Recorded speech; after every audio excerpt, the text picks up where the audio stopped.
Yeah, we have a couple of folks walking in, but I think we And can we'll give them a second get to going. Thank you. give everyone a chance to sit down.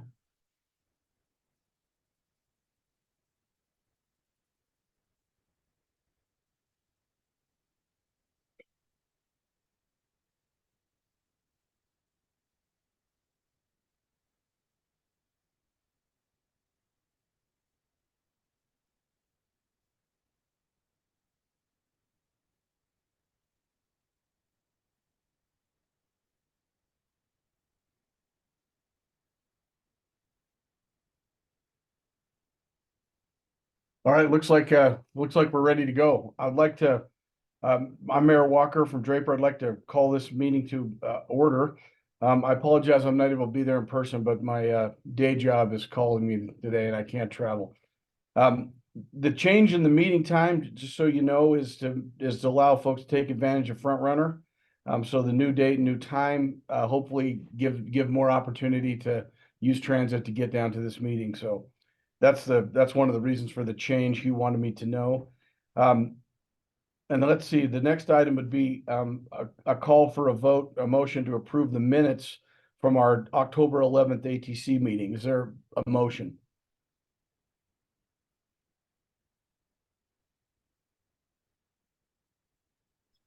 This is Joy. I'll make the motion to approve.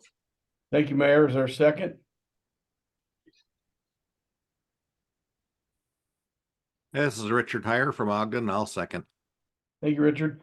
All right, motion to approve the minutes from October 11th, 2023. All in favor, say aye. Aye. Any opposed? Aye. I'll vote aye as well. All right, that passes. Thank you. Next item is our chair's report. Mayor, can I just stop you really quickly? Sorry. You mind if we do a roll call and say hello to everybody that's here? Well, look at me getting in front of myself. Yes, let's do that. Yeah, you're moving fast, which is good. And maybe we can start in the room. Is that all right, Mayor Walker? And then yep. we'll jump online. Yeah, Okay. go ahead. Great. Rosie Hernandez, WFRC. Jordan Chandler, WFRC. Brittany Ward, Sandy City. Dory Johnner, Long Range Plan Group, WFRC. Calvin Clark, MAG. Kendall Willardson, MAG. Dee Dee Murray, UTA. Hugh Van Wagen in WFRC. Ted Knowlton, WFRC. Josh Van Jura, UDOT Trails and Transit. And O'Malley, Stockton. Jared Bowling, UDOT. Andrea Olson, UDOT Planning. Marisa Manzion, Twila City. Madison Aviles, WFRC. Roger Crandall, Real Salt Lake. Byron Head, WFRC. Jay Mosqueda, WFRC. Elliot Mott, Volunteer Organizer.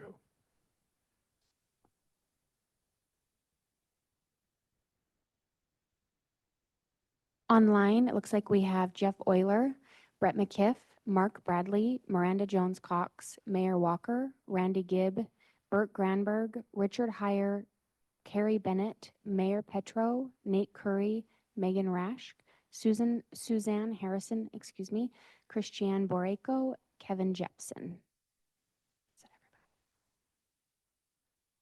All right, thank you. Sorry I didn't do that at the first. Now we're ready for a quick chair's report. So first of all, I want to welcome new members to our committee.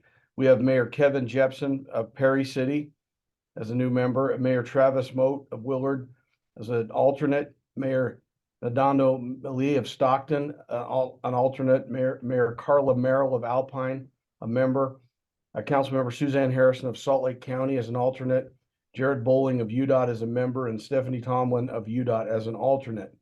Welcome to all of you to our committee. It's the best committee in the WFRC, in my opinion. And so you're with a good group. We get to talk about the stuff that's fun and enjoyable and makes our lives better. So thank you all for being willing to serve on our committee. I'm turning the time over now to our Deputy Director, Ted Knowlton, to give an overview of the Active Transportation Committee and what it is we are supposed to be doing. Go ahead, Ted. Okay, thanks, Mayor Walker. And I'll just say, so before I say what I'm about to say, I'm the point person at WFRC for another committee, which is the Regional Growth Committee. Now, that being said, this is my favorite committee too, just like Mayor Walker, and I'll explain why as I give you just a little bit of an overview of what is special about the Active Transportation Committee. It is unique I think, in Utah across all kinds of transportation-related committees in that it was born out of a recognition that there are issues and opportunities for active transportation that the best way to get at them would be a cross-cutting conversation involving all the relevant transportation agencies, both technical people and elected people, elected and appointed people. So that's what makes it unique. It's not just Wasatch Front Regional Council, it's Wasatch Front Regional Council and Mountain Land Association of Governments and UDOT and UTA and local governments. So it's bigger geography than other, speaking of WFRC committees. It also has, again, that it's both a technical and elected or policy level kind of cross-cutting conversation. And the third way that I think it's kind of unique is that it's encouraged, we encourage each other to look at the issues and opportunities that affect active transportation that could be anywhere from, hey, we need a better vision for where we want to go or a plan, or we need to address an implementation obstacle or funding. It runs the gamut. Anything that helps us create a better network for active transportation is on the table for this committee. So those are the things that make it special.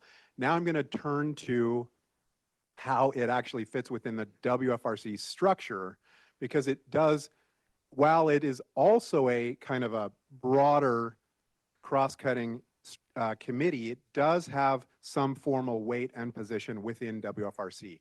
So you can see it right in the middle of that chart, Active Transportation Committee. And so as you talk about, let's say, planning related issues or outcomes, then your recommendations go to the Regional Growth Committee, which is Wasatch Front's longer term thinking committee. And when your ideas, recommendations head more towards funding or implementation details, then those recommendations make their way to the Transportation Coordinating Committee, which is on the left on this chart of the Active Transportation Committee. And then, but ultimately, the recommendations from this group for WFRC do make their way to the Regional Growth Committee for official action and for us to move together on. Now that's within WFRC. There's a lot of things that can be deliberated here at the Active Transportation Committee that may not be a WFRC issue. It might be a statewide issue. It might be a UDOT opportunity. It might be a legislative thing. It might be a collaborative activity that cuts across agencies. But that gives you a sense relative to Wasatch Front Regional Council. And now, I don't know if Kendall, if you want to just touch base for a second on how this committee fits into the Mountain Land Association of Government structure. For sure. So yeah, I'm Kendall Willardson with MAG, transportation planner. For the most part, within the Active Transportation Committee, things can move up as recommendation. For the majority of things that we've seen that have come from here, that's been information. But I think we are ever evolving and understanding kind of our role or reevaluating our role in how we can interface more across the point with WFRC. So that's how it's been up to this point, but we look forward to, grateful to be here to collaborate and look forward to doing so more in the future. And then Mayor Walker, I'll turn it back to you to elaborate on this, but one of the things that I've witnessed from Active Transportation Committee through the years, this will be the last thing I say, is that it's a place where committee members come with their ideas, with their sense of here are the key obstacles or opportunities for us to address. and that it really is a roll up your sleeves committee, and I really love that. So I hope that's been helpful overview. Mayor Walker, back to you. Thank you, Ted. And plus, the other thing to keep in mind too, that's really kind of cool about this committee is now we have the legislature, the governor's office funding active transportation, active transportation projects, which, permanent funding, not just one-time funding, but ongoing funding to develop active transportation. So I think we've got the attention and, we've got even got some money. So it's pretty cool. Anyway, thank you, Ted. This next item on our agenda is public comment. Is there anyone there in the room, Hugh, that would like to make public comment?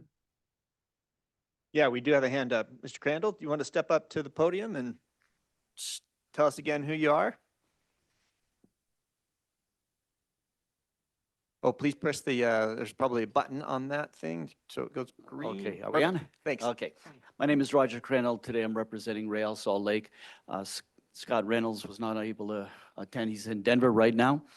And what we're proposing is trying to have something that would help in the area of active transportation by building some bicycle parking infrastructure at the Real Stadium. And to sort of foster that, it's a chicken and egg thing, build it, they will come, but we'd like to see people come. So we're trying to propose for April 13th and 12th and 13th, something for in and around Earth Day, to have cyclists to come to the stadium. First Friday for the women's Royals game, and then Saturday for Real's game at Saturday. We're gonna have some temporary parking for the people coming by bike. I believe we'll try to get the Bicycle Collective to help us do the valet parking. And we have support of a couple of cycle shops like the Salt Lake e-bikes on 7th East and Electrified Bikes who want to participate and support it. We're hoping that we could start something that would actually be a standout parking facility for the first time at a large venue, for a sports venue.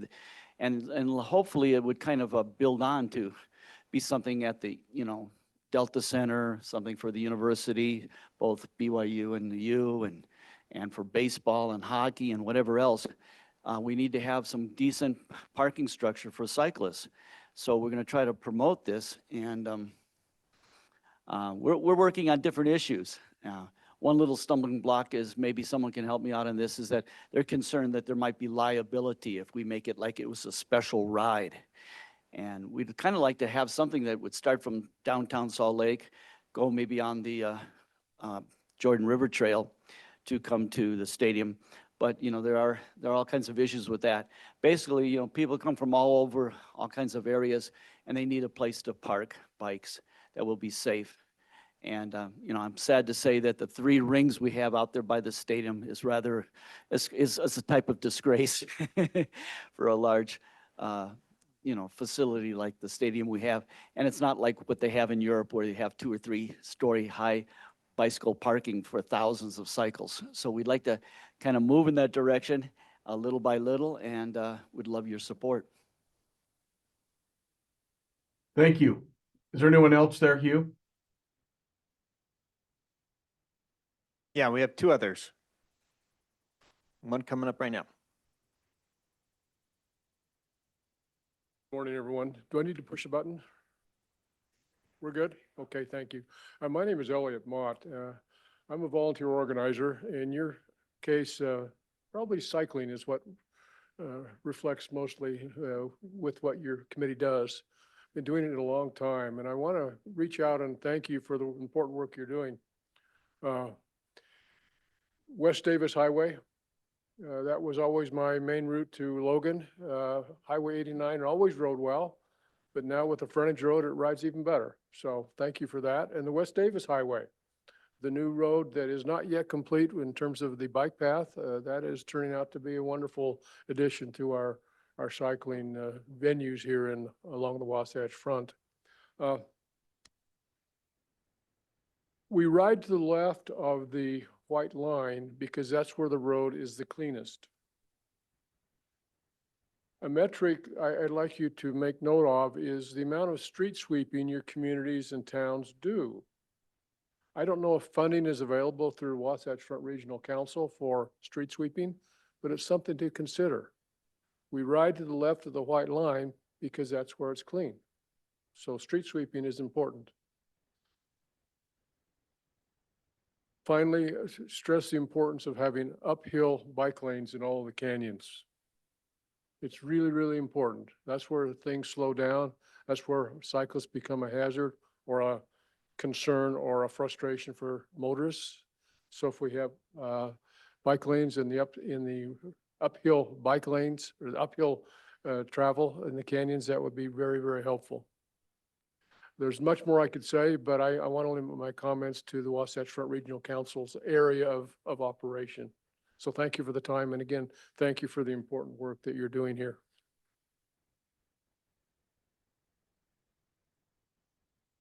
One more?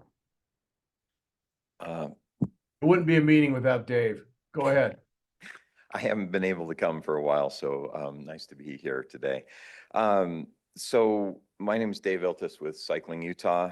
I wanted to bring out, in the spirit of what Ted said, some opportunities for coordination for the Wasatch Regional Front Council, or Wasatch Front Regional Council, that I've run into dead ends with in trying to get a couple of very important pieces of bicycle infrastructure done.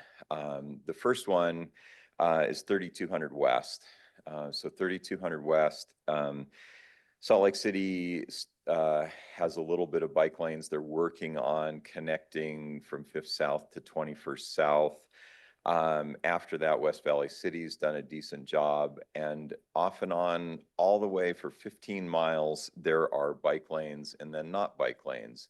And this is an opportunity to have a top to bottom bike lane for 15 miles through the entire valley with just a little bit of coordination. This is maybe something Hugh Van Wagenen could work with some of the municipalities, especially in the south half of the valley, because there are some places where there are bike lanes. There's definitely room for them, but they're not marked, and it's a beautiful opportunity for a really long stretch of road to be able to ride.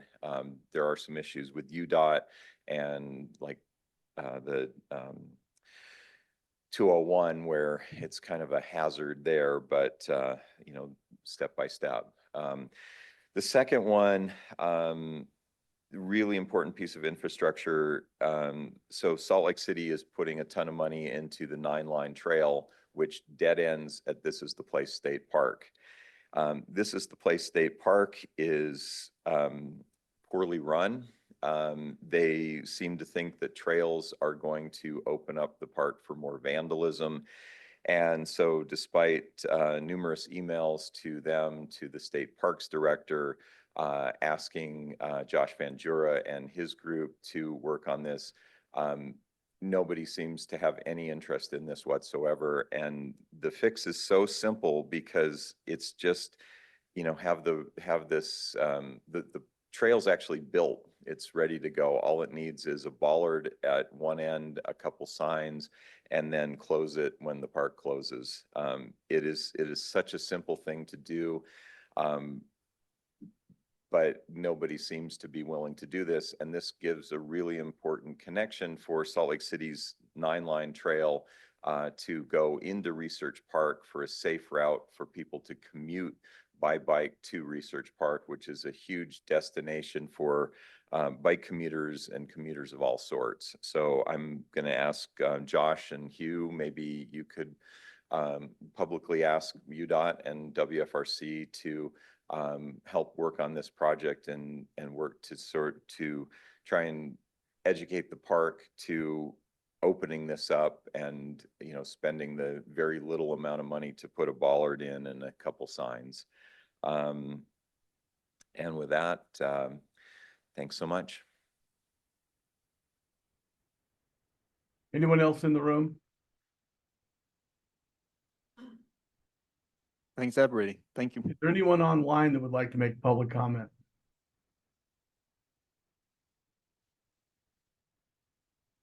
All right, seeing none, we'll close the public comment and move to item number 4. As you all know, it's my favorite time of the year, and I'm sure yours, right after Christmas and the beginning of the legislative session. We'd like to get an update on that wonderful lawmaking that's occurring every minute of the day from Miranda Jones. Go ahead. Hi, Mayor. Thank you. Yeah, I don't know if I would call it my favorite time of the year either, but it's happening, so we're here for it. For those who don't know me, my name is Miranda Jones Cox. I'm the Government Affairs Manager at the Wasatch Front Regional Council. Currently on Utah's Capitol Hill today, we're actually, Andrew, myself, Mayor Ramsey, and Commissioner Bob Stevenson are here in Washington, D.C. this week for the National Association of Regional Councils conference, and tomorrow we'll get the opportunity to meet with our federal delegation to share some of the good things that WFRC has been working on and talk with them about some of the challenges that we might be facing. But like Mayor Walker mentioned, we are in the midst of the 2024 legislative session. We are about, I think, just a week and 2.5 weeks away from being done with the legislative session. Sorry, I'm just grabbing my slides real quick. 2.5 weeks left to go, and things are definitely starting to pick up. I'm going to share a little bit about some active transportation highlights from the session. But first, we'll just kind of orient us with kind of where we're at in the process. So with about 2.5 weeks left, there are kind of two processes that are happening right now. There's the appropriations process, or the funding and appropriating of the state budget. And then there's the policy making, the bills, and that's all happening as well. And so we're kind of always tracking those two specific things. The appropriations process. The appropriations committees have just finished up their work last week and have shared their appropriation recommendations with the Executive Appropriations Committee. This is the ultimate body or group that says this is exactly how we're going to spend the state surplus funding, and all of the requests for appropriations that are coming in, they ultimately decide whether or not those things will be funded. And so they've just now kind of started their work there, and over the next week and a half, we'll start to see how they're prioritizing those funding requests. So again, things are moving quickly. So looking at this session through the lens of active transportation, there are a few things to keep in mind. One, there is limited surplus this year, so there's not quite as much money as there has been in years past to appropriate and to spend on new projects. But second is that we're coming off of a historic year and even a historic few years for funding for active transportation. Last year with the legislature funding $45 million ongoing for the Active Transportation Investment Fund. We've talked a lot about this over the past little while. But it really was a historic year for funding. And what's challenging then coming into this year is that the focus and kind of shifts from active transportation possibly to other modes of transportation or just to other priorities, right? Housing is a really big topic this year, has been in the past, but it makes it a little bit more challenging to go and ask for new funding for active transportation, or even sometimes new policies for active transportation, because so much funding was appropriated last year and because it was such a big focus last year. And so that's kind of a little bit of context into why we may not be seeing as big of a push this year as we have in years past for active transportation issues. I'll kind of quickly go through a few bills that I think are worth knowing about this session, and then we'll touch on a few appropriations. So I'll keep this pretty brief, but HB 449, Pedestrian Safety and Facilities Act. And I'll kind of give a brief overview, but would love to hear Chris Wiltse's, I think I saw Chris on the call from Bike Utah, his take on this bill. Bike Utah has been doing an excellent job this legislative session at pushing some really important active transportation policies and funding. And this is one of the bills that they've been working on a sponsor with. So kind of bottom line, this bill would include bicyclist safety measures in the Pedestrian Safety Act in state law, and would allow cities and counties to not only just use their B&C motor funds for pedestrian safety, but also for bicyclist safety, and allows for bicyclist safety to be considered in roadway planning. So Chris, I don't know if you want to touch on this a little bit. I just figured I'd turn the time over to you if you're available to speak to it. Yeah, I guess we're just kind of dipping our toe in the pool, trying to get some modest gains legislatively. So this made sense, and we met with UDOT beforehand. We've been meeting with a lot of different groups, and they didn't seem to have a lot of heartburn about this idea, but it also had the potential for significant impacts in the kind of planning work and actual infrastructure being built. So that's why we pursued this. Perfect. Thanks, Chris. Yeah, it really just provides for a more comprehensive approach and look at bike and pedestrian planning in our local communities and within UDOT. So really supportive of this approach. There's actually a really good article that was published out on this bill, and I'll find that and maybe link that in the chat for everybody. A few others quickly. Unfortunately, these ones aren't moving through the legislative process like HB 449 is. HB 449 passed out of committee last week and seems to be moving along in the process. HB 235, Eminent Domain Amendments, is a bill from Representative Jeff Stenquist, which would allow the Bonneville Shoreline Trail to utilize eminent domain authority. This was an interesting bill. You know, eminent domain and trails has really been a controversial issue over the past, longer than I've obviously been at WFRC. And it kind of caused a little bit of a stir, but unfortunately, I think the bill may not be moving forward this session.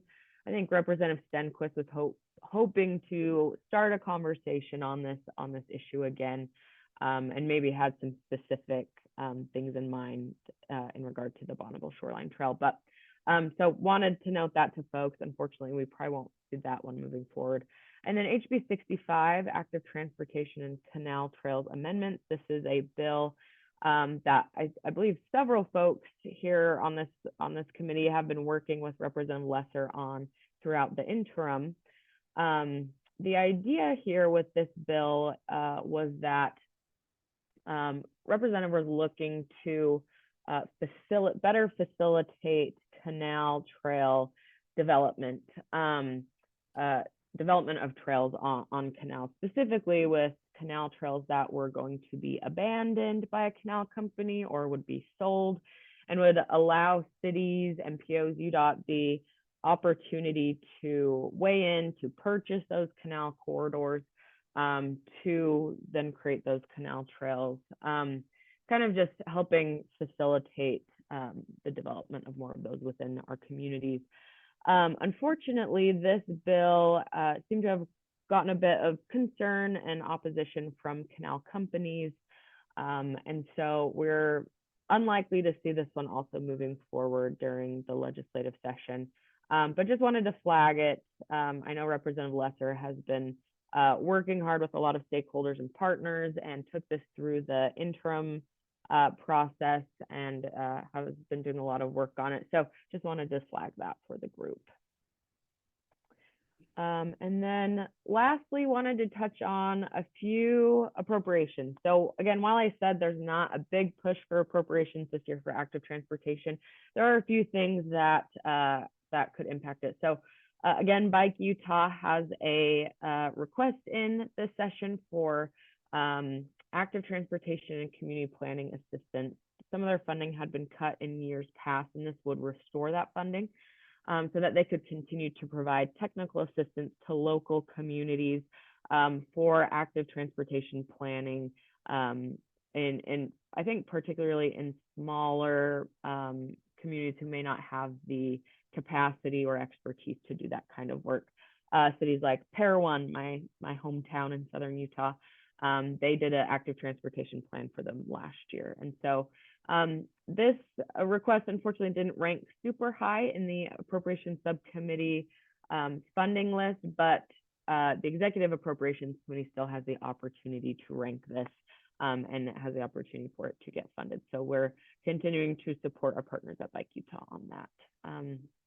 And then lastly, I just want to quickly touch on this pretty significant appropriation that while not directed for active transportation directly, could impact, would impact the availability of funding for active transportation projects. So this, in the beginning of this session, the legislature funded over $1 billion into the Transportation Investment Fund, or the TIF. The legislature had previously indicated that this funding could be used for paying down TIF debt service, which would then further allow for existing funding within the TIF to be freed up, which could be used for projects. So I guess the best way to kind of characterize this is that over $1 billion of infusion in funds into the TIF ultimately will allow for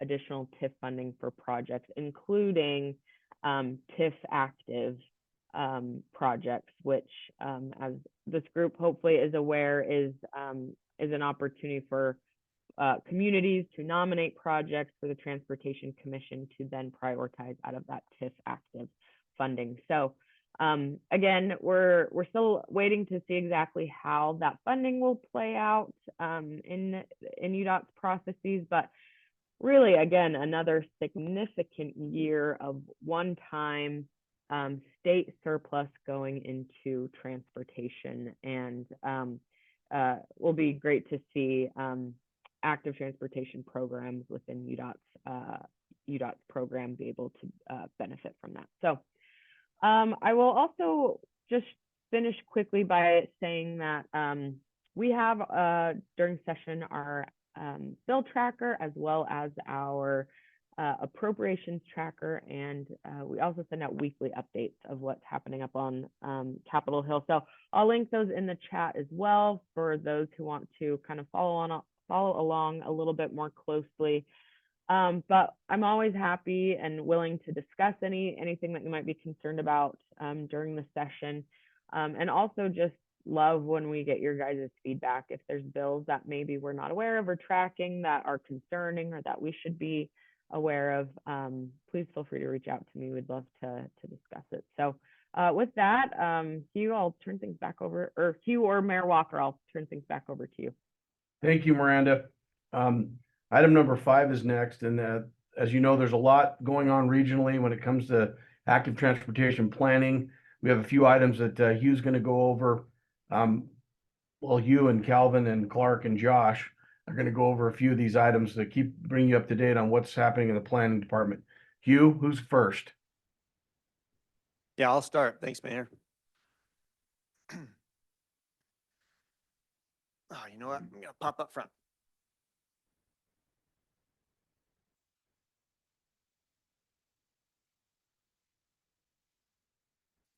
Thanks.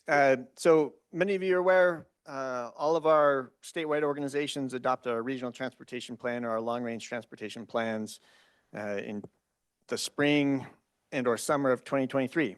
And occasionally throughout our 4-year planning process, we have amendments that we do to those plans. So I'm going to take you through some of the active transportation amendment requests that we are reviewing right now at WFRC. And then turn some time over to Beehive Bikeways and to Josh for the Utah Trail Network, and talk about sort of our regional transportation plans at the end and see if you all have thoughts on what we should focus on going into our next cycle. So on is good. Better than not.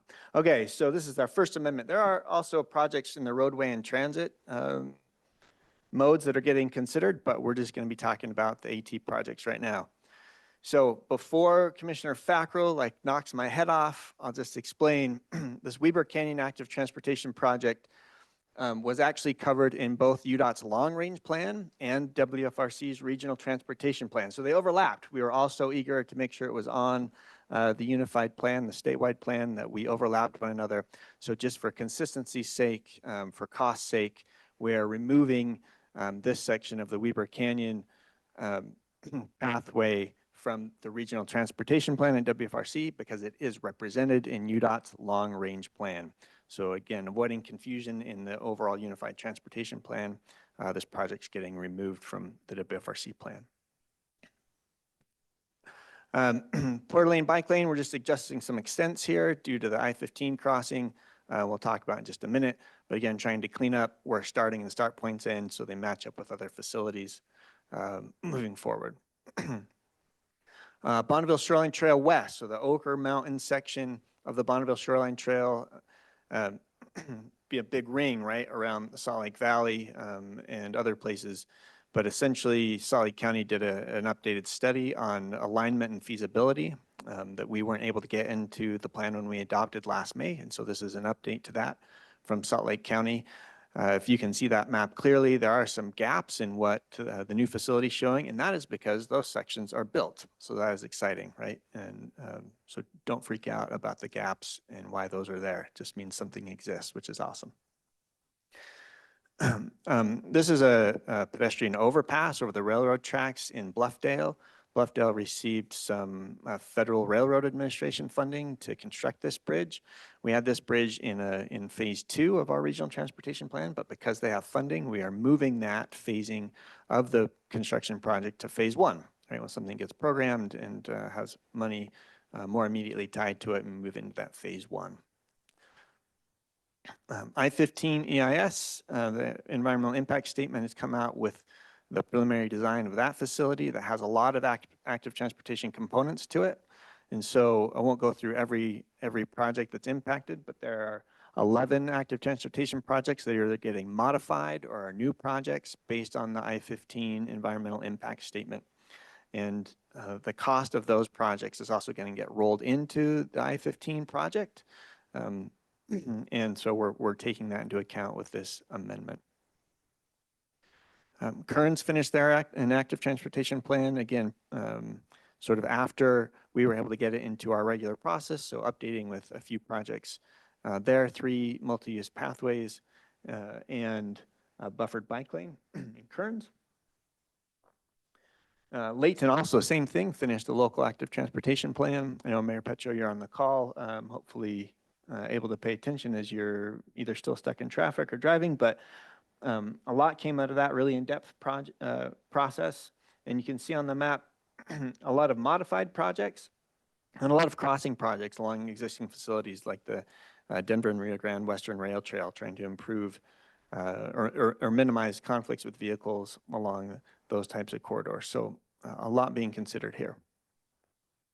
Taylorsville, very similar, finished their active communities plan and modified projects and new projects, including multi-use pathways, some undercrossings to get folks across busier roads coming out of the Taylorsville active communities plan. Walk White City, same thing, plan that was finished up, and we're just getting it, making sure we get a couple of projects in the Walk White City plan, some multi-use pathways, and a safe street crossing from that plan into the regional transportation plan. Okay, any questions on amendments at all? Again, these are being considered and will be hopefully adopted into the RTP quickly. Jory, see you grabbing a mic. I was just going to add, if you're interested in the roadway or the transit projects, we'll make a overall presentation to the Regional Growth Committee Technical Advisory Committees. Those meetings are next Wednesday. The Salt Lake meeting is 9 o'clock. Ogden, Layton, urbanized area, so Davis, Weber, Box Elder, Morgan. 2 o'clock, both virtual. So if those aren't on your calendar, let us know and we'll get a calendar invitation sent to you. Thanks, Jory. Okay, moving on. Raise of hands for those that were able to attend any of the fall workshops that WFRC put on. The Beehive Bikeways, does that ring a bell? Raise your virtual and or physical hand.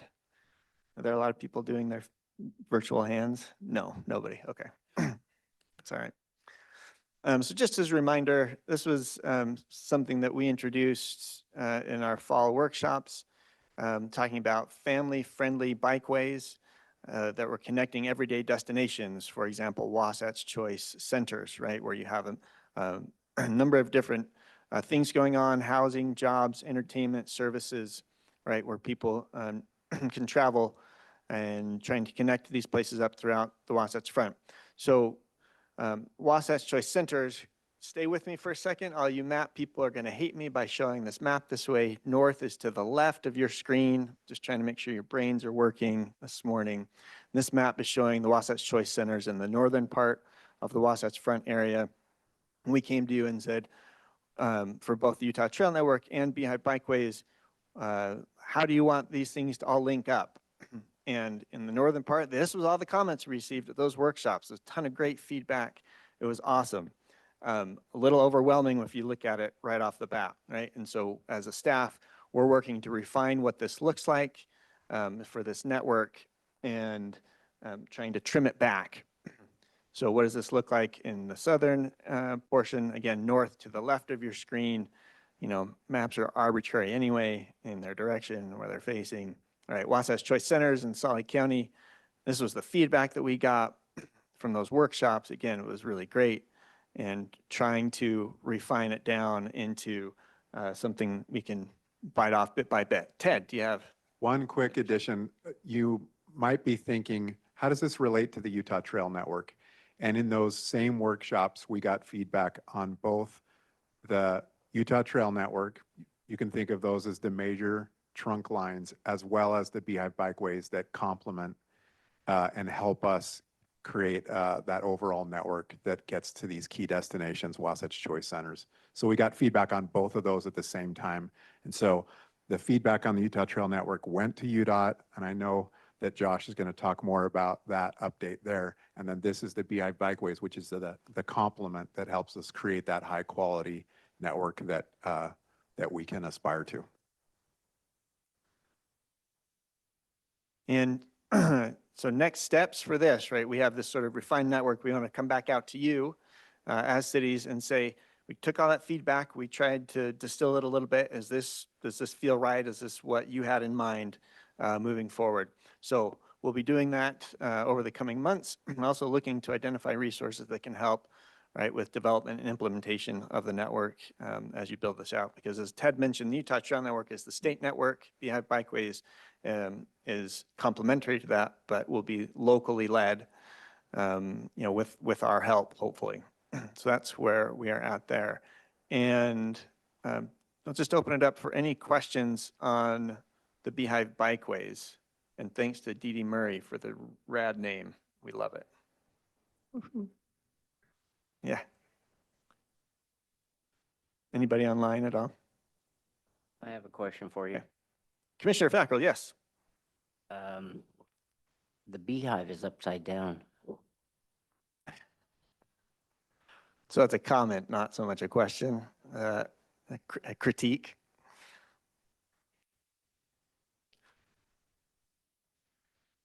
Okay. All right. Thank you very much. With that, I think we're going to turn it over to Josh.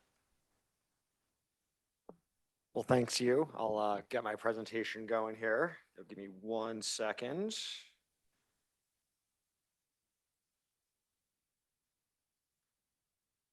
Okay, looks like we're good. So I was asked to give a quick update of where we're at. I think Miranda alluded or talked a little bit about the Utah Trail Network. I do just want to clear up one weird confusion. So the Utah Trail Network is officially called ATIF. And then we also have TIF Active. We are not responsible for this confusion. So UTN is ATIF. That is the $45 million that was allocated last legislative session of ongoing funding to really build a high comfort, separate backbone system, alluding to what Ted said.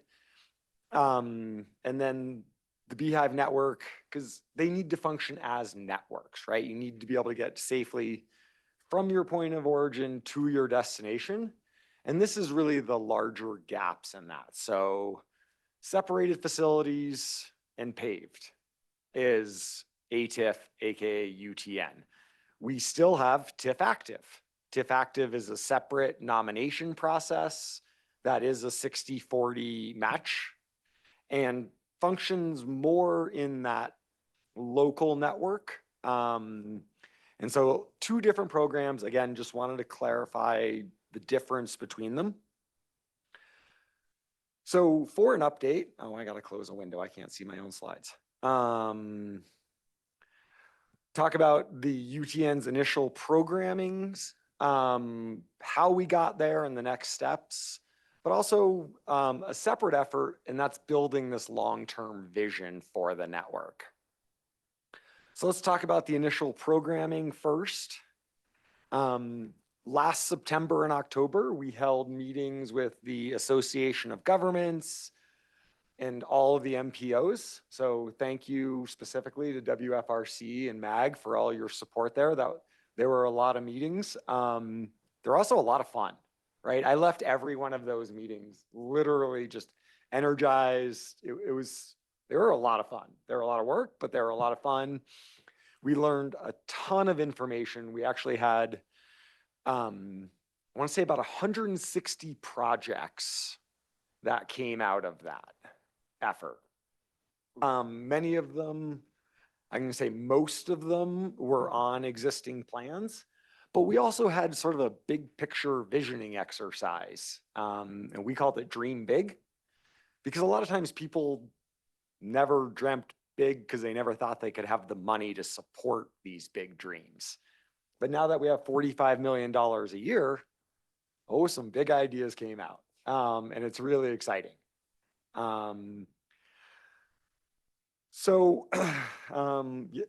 We took those 160 projects and we basically sorted them into 3 different tiers based on local priority and project readiness. So tier 1, this is high project readiness. Basically, they've completed or in the process of completing a design and feasibility work. You know, it had a lot of support from the local community. And of course, it had a high transportation value. And I think that's important to remember, right? We are the Department of Transportation. It's literally in our name. We are focusing on transportation. Yes, many of us also recreate, either, you know, just going for a walk, going for a hike, riding our bikes, whatever. But again, we are transportation focused. That is what we were, literally, it's in our name. The second tier, again, this is moderate project readiness, did have some local support, not that resounding support that we saw in level 1. Little lower transportation value and or it had implementation barriers such as anticipated right-of-way problems, or just significant landowner coordination required. And then tier 3, these were a lot of long distance corridors, right? So one you'll see on the map here is Vernal to Moab. Super cool idea. Gonna take a minute to get through, but also you gotta start somewhere. I don't know that there's a lot of people that are gonna commute by bike from Vernal to Moab, but it would be a good recreational effort, right? I mean, there's lots of bike touring. That's a super important part. But again, I think we're focusing on these tier 1s coming up. So the prioritized list, sorry, didn't realize it wasn't centered. This was released last Friday at the Utah Transportation Commission. I will say this is literally just a mathematical equation, right? The order that the projects are listed in does not guarantee that they're going to be funded in that order. That is up to the Transportation Commission, but this is literally math, right? Each project gets a score, and then we recommend projects to be programmed. The Utah Transportation Commission programs a set of projects. Generally, they follow our recommendations, but there's always room for variability there. Then we also have a map. I know I put the really annoying like URL in there rather than just click here. So if somebody's watching the recording later, you can pause the recording and hopefully type that in. But let's take a look at these. So the initial programming list. So I'm actually going to flip screens because I don't love this slide. That QR code will take you to the screen I'm about to go to.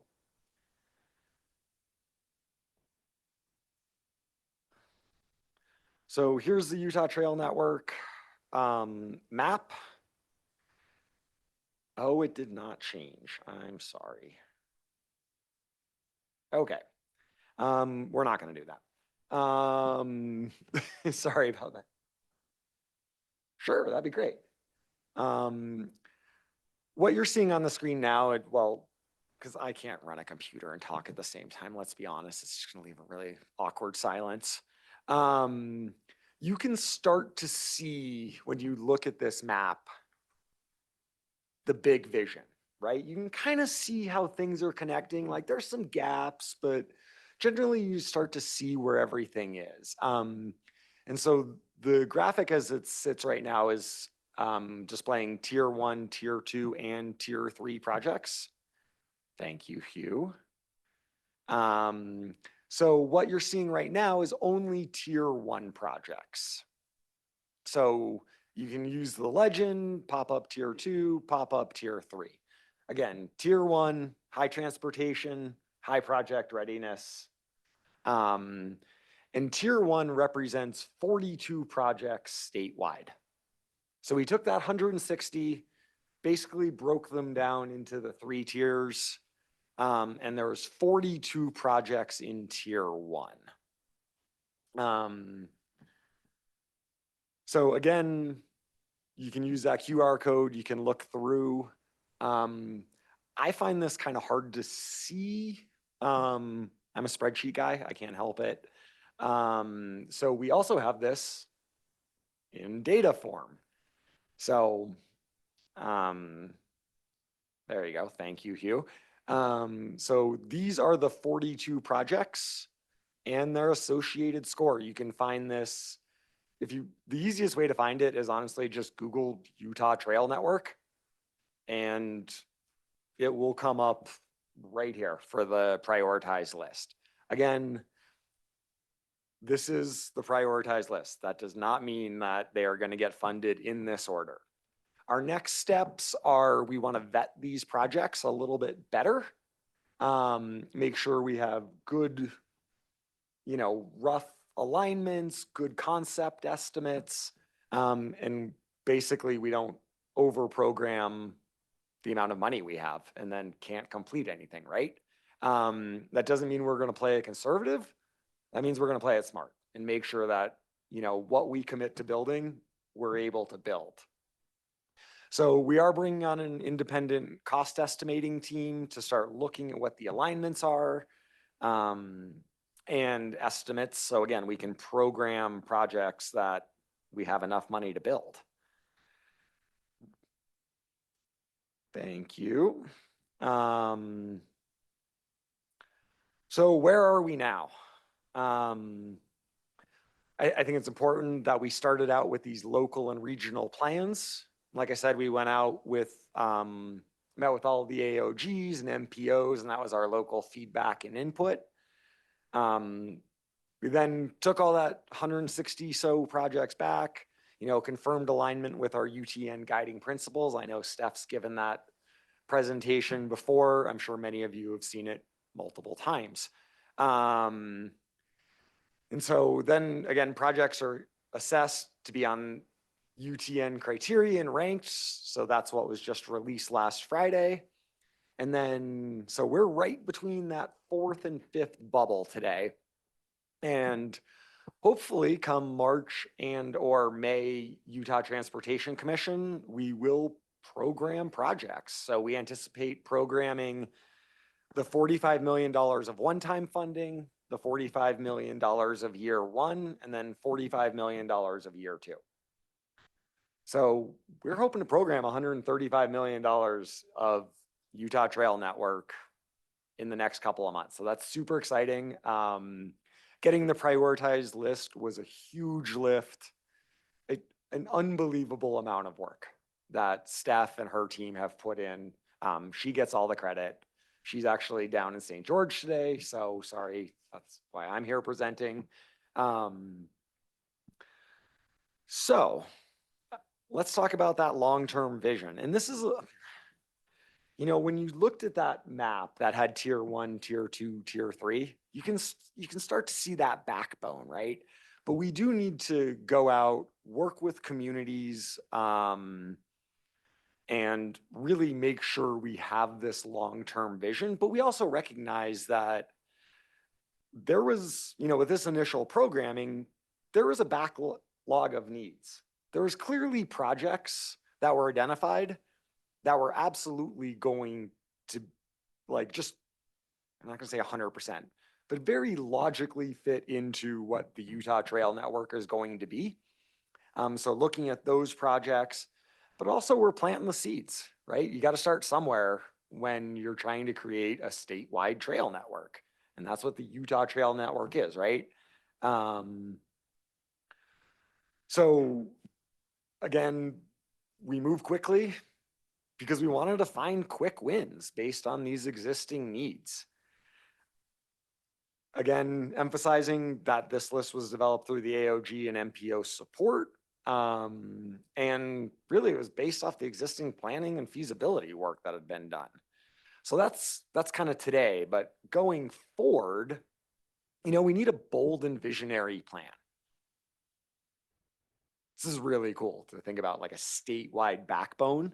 And again, we want to make sure that, one, we collaborate with communities, MPOs, you know, just advocacy groups, right? Understand what the needs are in the communities. And then we need to design this network. I mean, I can go out with a map of Utah on a Sharpie and develop this, but that's probably not the way to do it, right? And I don't think Eisenhower did that for real either when they did the interstate. There was a little behind the scenes engineering going on there. And then of course, operate it. What does that mean, right? And we don't know. We still don't know the answer. I thought it was really interesting. I was listening to the news this morning and, you know, there was a nor'easter coming to New York City. And the mayor mentioned snow plowing trails. I think there's probably, we don't know the answer to snow plowing. I bring that up only because I heard it on the news this morning and everybody's like, are you going to plow all the trails? We don't know yet. So we're working on it. There's been a lot going on that is an important part. But there's so much more to operate, right? We heard comments about sweeping, goat heads, right? Do we use pre-emergent to minimize goat heads? There's just like, we came up with a list of like 50 different maintenance activities that are appropriate for trails. And we're still trying to look into this. And that's part of what this will do in conjunction with trail signage, right? Signage is super important to trails and what those amenities are. So that's kind of part of this big, bold vision that we're starting on. So Steph's contact information, I'm sure you all know her, is in the bottom left. I'm in the bottom right. What do you want to know that I didn't answer? Mr. Chair, can I ask a question? So Josh, can you talk about like what percentage of that list is on a UDOT facility? I mean, how much is UTN coinciding with state routes versus not coinciding with state routes? I would have to look that up. I guess what I'm getting at is, was that sort of part of the way that you filter, or the way you even think of the UTN, or is that an off kind of way of framing? Doesn't need to align with state routes. It needs to be in locations that will make it attractive for use. A shared use path that's 30 feet off the edge of I-80, right? I run a lot, and I run the frontage road right next to I-80 because it's maintained well by Basin Rec. Is it the most pleasant experience? No, I'd probably rather be away from truck exhaust, or any exhaust really. So that wasn't a criteria. It was more looking at logical locations that make it attractive for use, but isn't necessarily right of way prohibitive, if that makes sense. Now, there are some places that right next to an interstate is probably what it has to be, because, you know, we can't build a road through wilderness, like capital W wilderness. And so we're looking at making attractive facilities, I think, is the answer.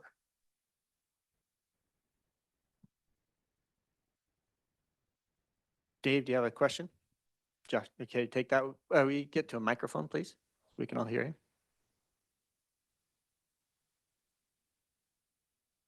Can you define trails as what you mean here? Because trails can mean a lot of things, whether it's paved, gravel trails, hiking trails, you know, goat trails, et cetera. Like, how does that, what do you mean by trails in the Utah Trail Network? And will it include any soft surface stuff, or, you know, long distance ATV trails, et cetera?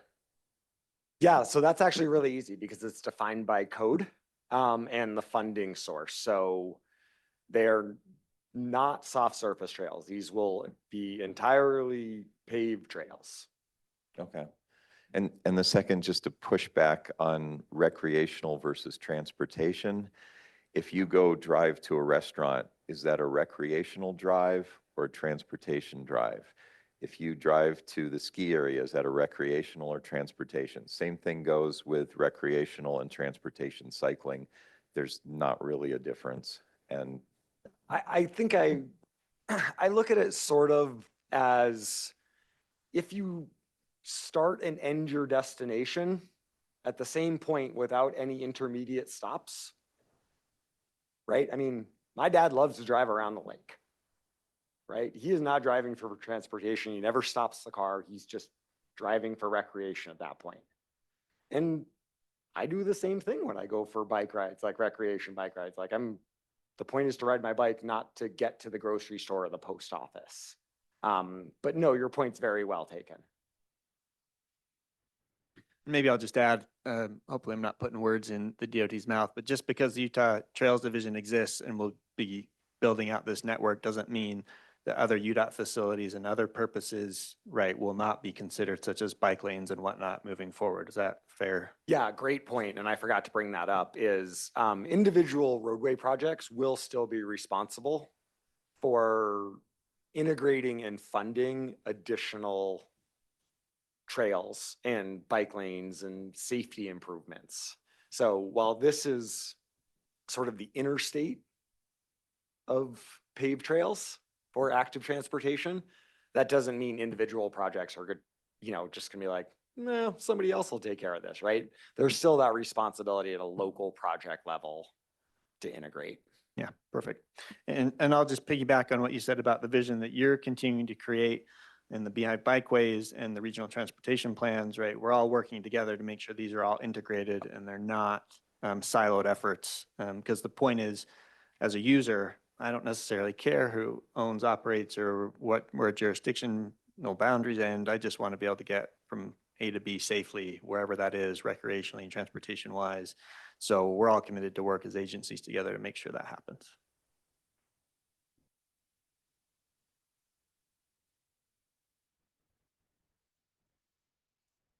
Okay, just due to lack of time, we'll maybe spin through the next couple of slides really quickly. Oh, hand raised, I'm sorry. Do I? Just really, are you talking to me? Yeah. I just wanted to say, I thought your presentation was really great, Josh, and really compelling.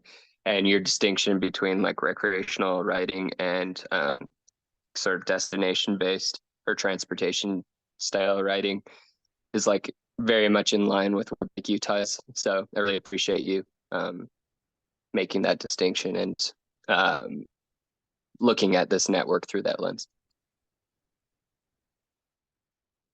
Thanks, Chris.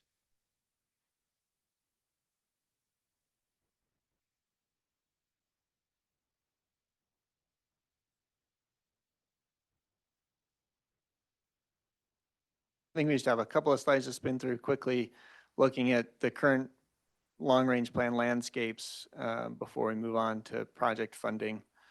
So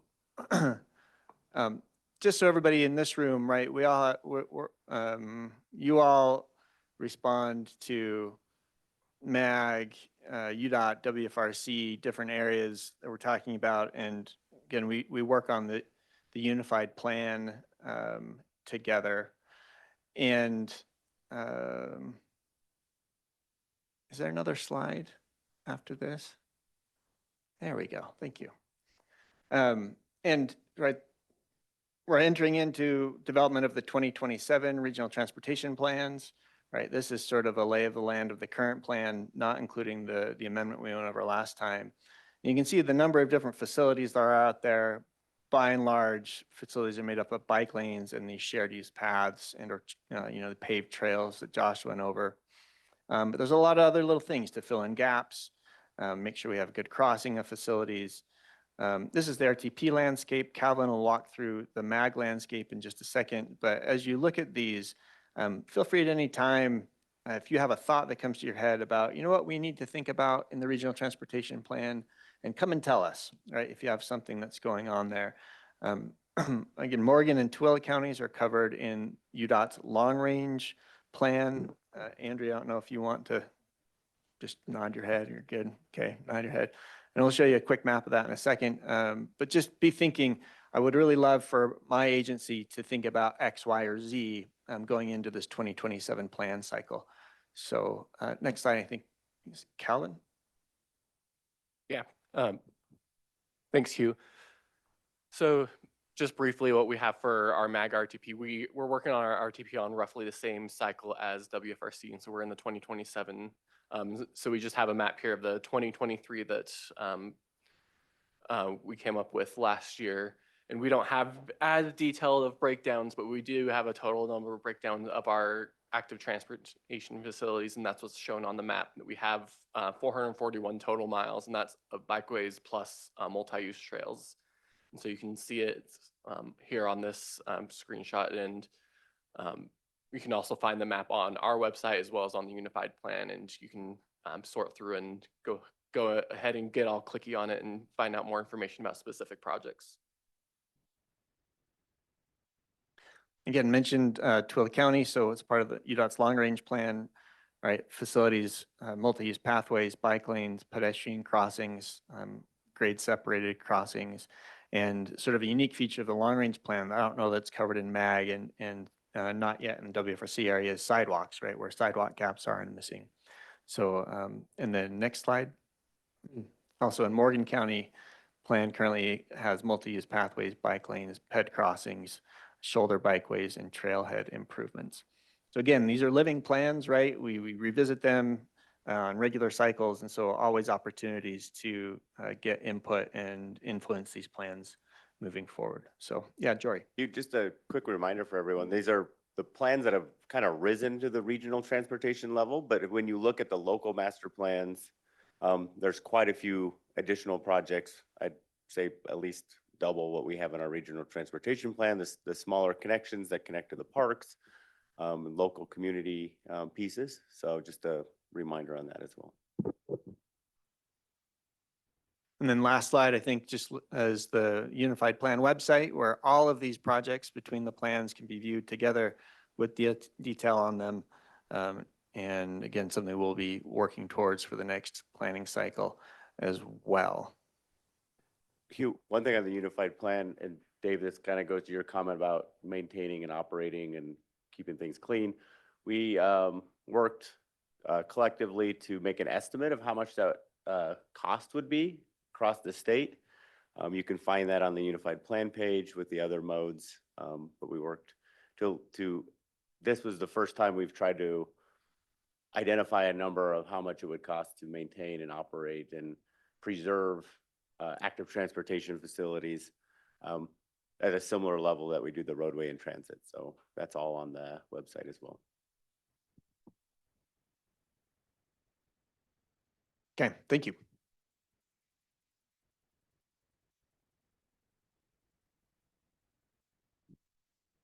I think that wraps up item 5, Mayor. Go back to you.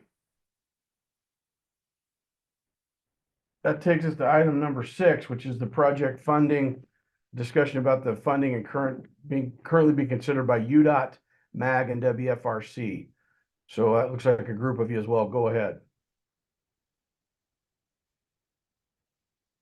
Okay.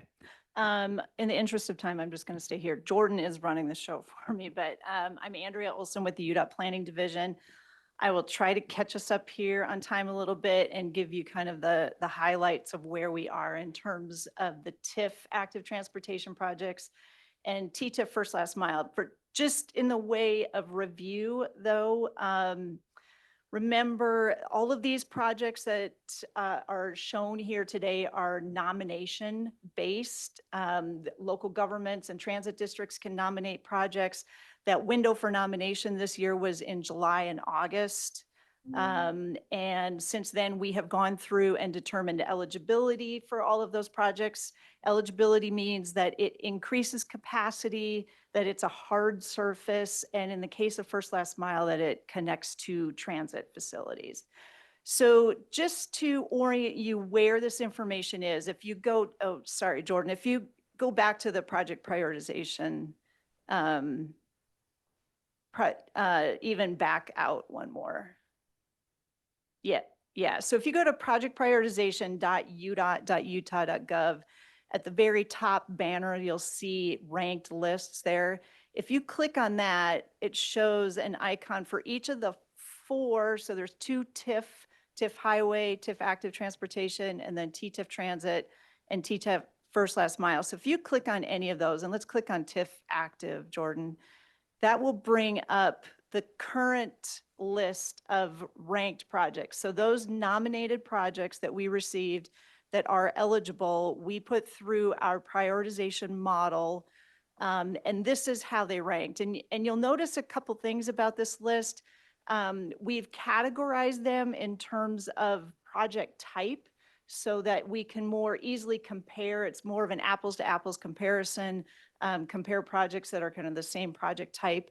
And then the other thing you'll see on here is shading, and those indicate projects that are in entities, jurisdictions that have moderate income housing reporting requirements. And at the time that this list was published, so this is January 26th, those communities were not in compliance. Those have changed in this list. We're working on updating this right now. So for example, that Salem, I think it's the Salem Connector Trail. Can you make it a little bit bigger, Jordan? Maybe just not, yeah, there you go. The Salem Canal Connector Trail. Salem is now in compliance. And so when we update this within the next week or two, that shading will come off. But the legislation is that TIF and TTIF funds cannot be programmed in communities that are not in compliance with the moderate income housing reporting. The other thing to note here is there's a link on the top left where it says link to scoring details. If you want to go in and look at how any particular project scores, the specific details, you can go look at that. It has a kind of a clip of a map. If you want to change projects, that black bar in the upper right is a pull down menu, and you can go to any project that's on that list and look at the details there. So we have the same list for first last mile. It's set up the same way. It's got the same information. And then if you just go back out to that ranked list page, Jordan. No, the one from the prioritization site. Sorry, I know I'm making you making it difficult for you. So the just go to that far left tab on the top. That's okay.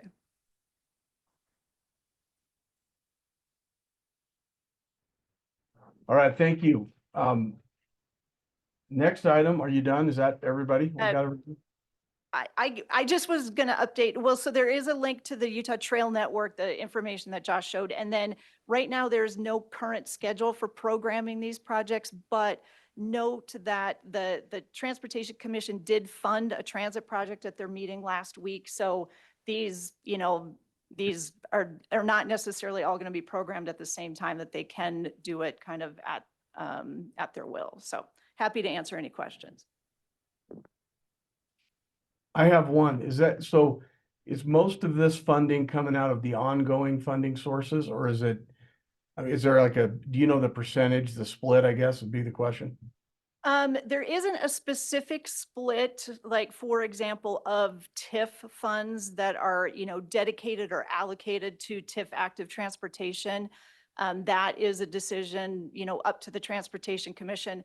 Like Josh described, that, you know, the UDOT staff is going to make recommendations on projects to be funded. That will be a similar case here, that when the time comes, we expect that UDOT staff will make recommendations on projects to be funded, but there isn't a particular amount that we are working with, like the UTN does have a specific amount. So what, you know, I don't know what that funding level looks like right now. Okay, anyone else have any questions? Comments? All right, that takes us to item number 7 then, other business. Mayor, we just have a couple others on that same item, actually, with Calvin and MAG and the WFRC tip. You're right, if we cover those? Yep. Yeah, go ahead. Absolutely. Okay.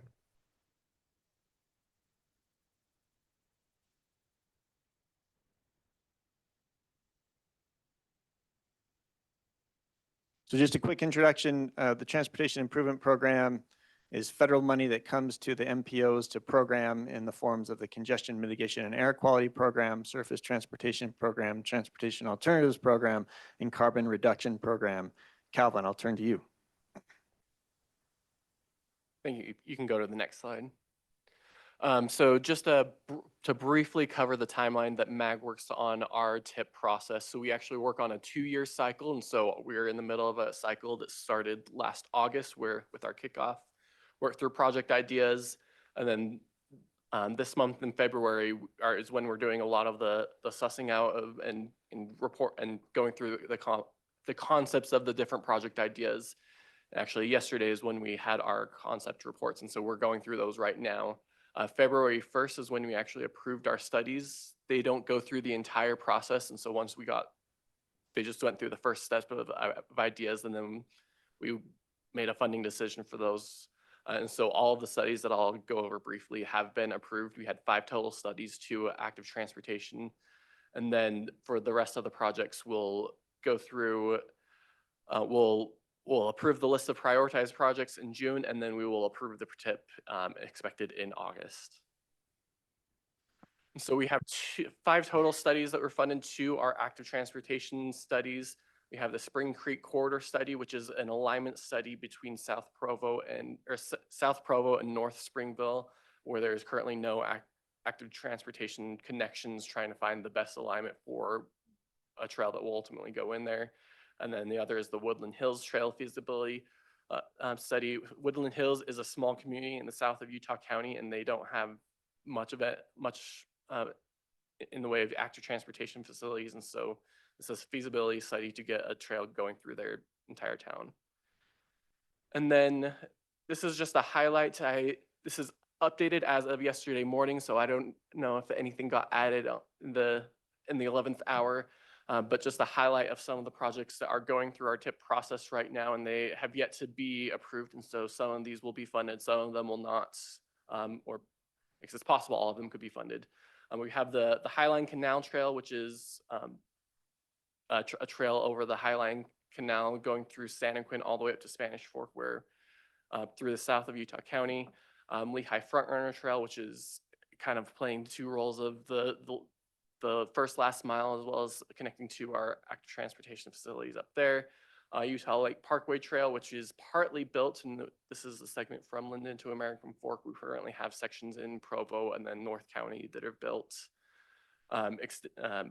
Lehigh 700 South Cycle Track, which is an alternative to Pioneer Crossing to give cyclists an opportunity to bike parallel to Pioneer Crossing. We have a first phase already under construction now. And then we have two in San Quentin, South Ridges Farms Trail, San Quentin Highland Drive Trail, and then one trail in Eagle Mountain, the Tickbill Trail. All right, we follow a very similar timeline to MAG, although our cycle's on a yearly cycle as opposed to a 2-year cycle. Currently reviewing applications that are in. March 27th, we'll go to the TAC for recommendation, the Transcom TAC, Technical Advisory Committee. April 25th, the Transportation Coordinating Committee will make a recommendation to the WFRC Council, who will put out the draft TIP approval in May. Transcom will approve that transportation improvement document for public comment. Public comment will be at least 30 days in July. And then in August, I'll come back to the council for final approval. I won't go through all of these projects individually, but you can see the spread of projects. These are active transportation projects specifically. Again, there are also transit and roadway projects that get applied for, and the spread of you and your neighbors who have applied for projects through WFRC's funding sources for this current transportation improvement program cycle. If there's anything on here that you have a question about, please reach out to myself or Ben Withrich in our office. And again, these are ones that have been applied for and will be reviewed for recommendation moving forward based on that timeline you saw previously. Dude, you mentioned road and transit, roadway projects in some cases will include active transportation, but they won't be specifically on that list that you just. That's right. These are specifically active transportation projects. Thanks for the clarification, Jory. Just some other opportunities that are going on that we're aware of, not everything. City Thread, a nonprofit consultant firm, has something called the Accelerated Mobility Playbook Grant, where if you have a plan, but you're having trouble getting momentum or traction with it, getting implemented, that's what they help with. The deadline's March 22nd. Link is in the slides. Something coming out of the IIJA funding for the federal government is called the, not to confuse it with UDOT's ATIF or TIF Active. This is the ATIF, two I's, Active Transportation Infrastructure Investment Program. A notice of funding opportunity should be forthcoming, but again, direct money for active transportation projects coming from the federal government. And then the Safe Streets and Roads for All program, also a federal program. Applications opened February of 2024. And this has to do with the comprehensive safety action plan that WFRC has been pushing forward with you as communities. There are some flyers for those in the room of input getting on those, and I know those regional meetings are happening right now for the comprehensive safety action plan, and the adoption of that plan makes every community eligible within the WFRC region, and MAG has it as well. So every community in the MAG region, including the AOGs, eligible for funding through the Safe Streets and Roads for All program. So if you have questions, please reach out on that. And if there's any others that people want to mention right now, it'd be a great time for that. Okay, thanks, Mary. I think we can. We head on to the last one. Yeah. We did want to talk about the Golden Spoke and some of the upcoming events. So the Golden Spoke bike ride is planned for Saturday, May 11th, 2024, and celebrates the 100+ mile paved trail system from Ogden to Provo.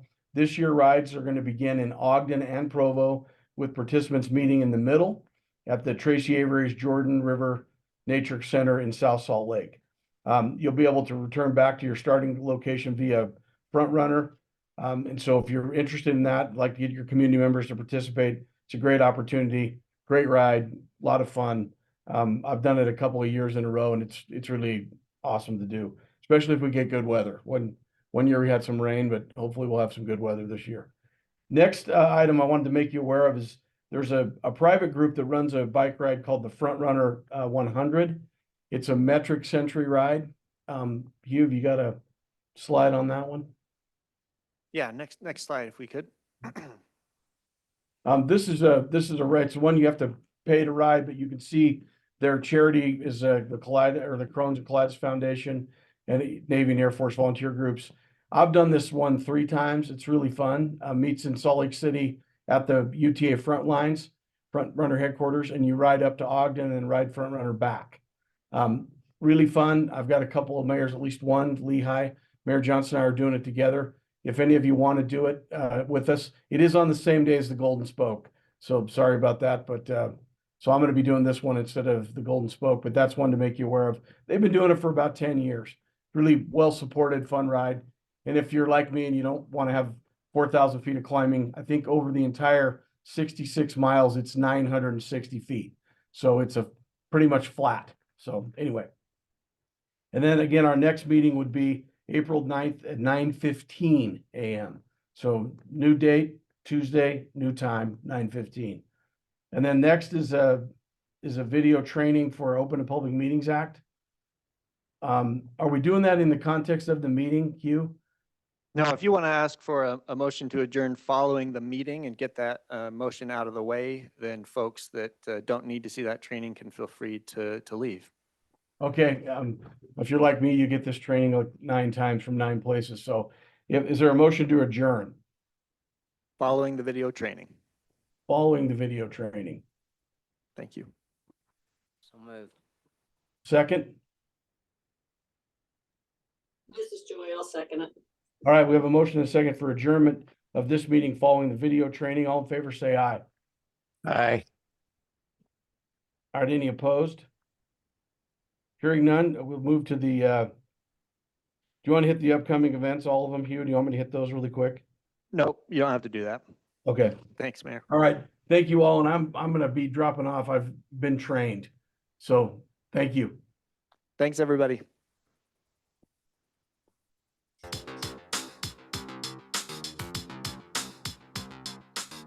So what's the Open and Public Meetings Act? It's the state law that ensures government actions and deliberations are openly conducted. Before we continue, keep in mind that this video is an overview, and exceptions may exist based on your entity type. So what's considered an open and public meeting? It's when a governing body majority meets to discuss or act upon government business. It includes the meetings sometimes referred to as workshops or executive sessions. Regular meetings, public hearings, electronic meetings, and emergency meetings are all open and public meetings. Open and public meetings don't include chance or social meetings. A public hearing is a type of open and public meeting where citizens have a reasonable opportunity to speak. Public hearings happen when a government adopts a budget or imposes or increases taxes or fees. An electronic meeting is a type of open and public meeting that's convened electronically, such as via phone or the internet. Remember, the governing body must adopt a resolution, rule, or ordinance allowing and governing electronic meetings. An open and public meeting may be closed to discuss any of the following: a person's character, competence, or health, security personnel, devices, or systems deployment, collective bargaining, litigation, purchase, sale, or lease of property if an open discussion would prevent the entity from completing the transaction on the best terms, investigations of criminal misconduct, and private or protected information per the Utah Procurement Code, including trade secrets. 2/3 of the governing body need to vote yes to close a meeting. Quick math lesson. 2 divided by 3 equals 66.7%. Let's say your governing body has 5 members. If 3 out of the 5 members vote yes, that equals 60%, which is not equal to or greater than 66.7%, which means you're 1 member short and instead need 4 out of 5 members to vote yes. During a closed meeting, a governing body can't interview someone applying to fill an elected position, discuss filling a midterm vacancy or temporary absence, Discuss the character, competence, or health of a person whose name was submitted for consideration to fill a midterm vacancy or temporary absence, or approve any ordinance, resolution, rule, regulation, contract, or appointment. If a closed meeting is discussing a person's character, competence, or health, or security personnel, devices, or systems deployment, no recording or minutes are required. However, the presiding member needs to sign a sworn written statement stating such. If the closed meeting is held for any other reason, a recording must be made. Emergency meetings may be held to discuss an urgent matter due to unforeseen circumstances. In order to hold the meeting, the best notice that's feasible is provided of the time, location, and topics to be considered. An attempt is made to contact all governing body members, and a governing body majority approves the meeting. Entities that hold regular meetings need to provide notice at least annually of the year's meeting schedule. As always, the notice must include date, time, and place. For entities that don't hold regularly scheduled regular meetings, 24 hours notice must be provided. All meetings, whether regularly scheduled in advance over the course of the year or scheduled as needed, must provide no less than 24 hours notice of meeting agendas. If a public hearing is held, public notice requirements change. Make sure to distinguish between regular meeting notice requirements and public hearing notice requirements. For regular meetings, an entity is only required to notify a newspaper and doesn't need to pay to publish a notice. For public hearings, notice must be published in at least one issue of a newspaper. If a newspaper of general circulation isn't available, written notice is posted in 3 public places within the entity's boundaries. Regular meetings require 24 hours notice. Public hearings require 7 days notice. For both regular meetings and public hearings, written notice must be posted at the principal office of the governing body, or, if no such office exists, at the building where the meeting will be held. Governing bodies must also provide notice of open and public meetings on the Public Notice website at publicnotice.utah.gov.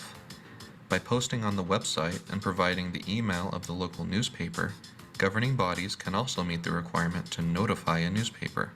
However, other requirements such as publishing in a newspaper still apply. Typically, posting on the Public Notice website is done by the records officer, recorder, or clerk. However, it's the governing body's responsibility to ensure notice is provided.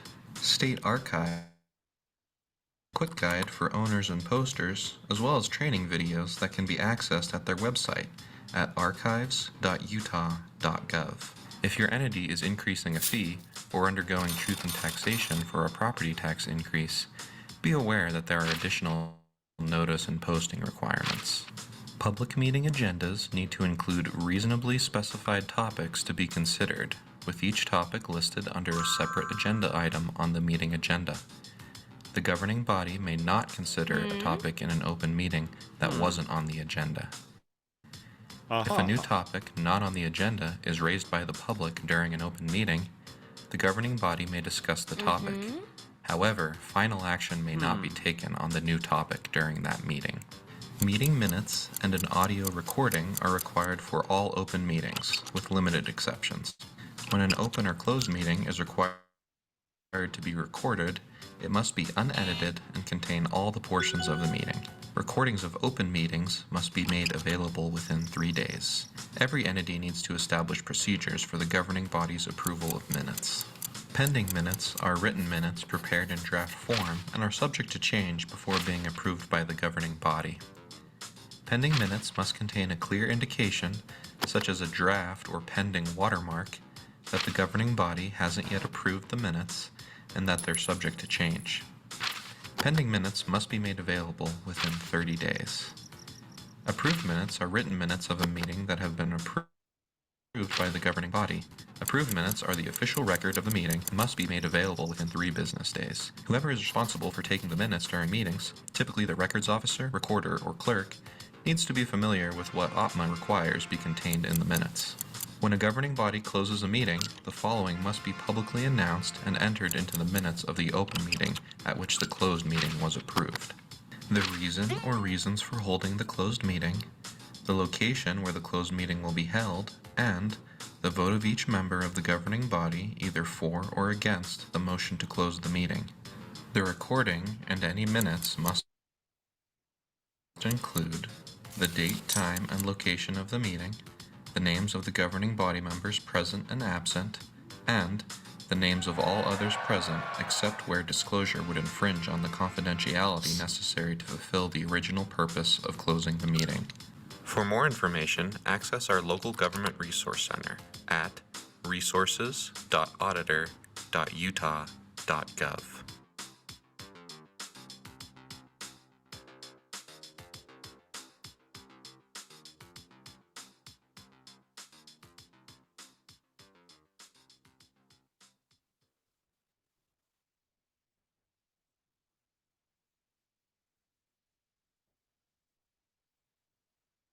Are you a Rocky Mountain Power customer? How would you like to get